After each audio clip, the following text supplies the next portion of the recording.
Hey guys, మన Tirupati రెస్టారెంట్స్ని explore చేస్తూ evening సరదాగా అలా సదరన్ స్పైస్కి వచ్చేసాము. ఈ రెస్టారెంట్ని నేను విజిట్ చేసి 2 ఇయర్స్ అవుతుంది. సో అలా ఒక లుక్ వేద్దామని చెప్పి వెళ్ళాను. లోపలికి ఎంటర్ అవ్వగానే అంబియన్స్ అయితే చాలా బాగుంటుంది ఇక్కడ. అలా వెళ్తూ ఉంటే ఈ షాప్ అయితే కంటపడింది. షాపింగ్ అంటే మనం అస్సలు ఆగం కదా. సో లోపలికి ఫైనల్ గా రెస్టారెంట్ బిల్ కంటే షాపింగ్ బిల్ ఎక్కువ చేసేసి రెస్టారెంట్ లోకి అయితే ఎంటర్ అయిపోయాము. ఎంటర్ అయ్యాక యాజ్ యూజువల్ గా ఒక బిర్యానీ అండ్ ఒక చికెన్ స్టార్టర్ అయితే చెప్పేసుకున్నాను. ఆర్డర్ చేసిన ఒక 10 మినిట్స్ కంతా వచ్చేసింది. So chicken Majestic and chicken biryani అయితే ఆర్డర్ చేసి టేస్ట్ అయితే బాగానే ఉండింది. సదరన్ స్పైస్ అని పెట్టుకున్నాడు కానీ ఇక్కడ ఫుడ్ అసలు స్పైసీగానే లేదు.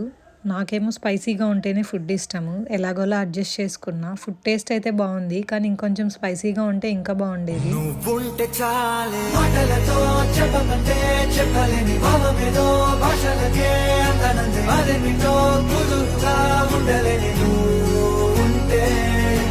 అడిగితే అదేమిటో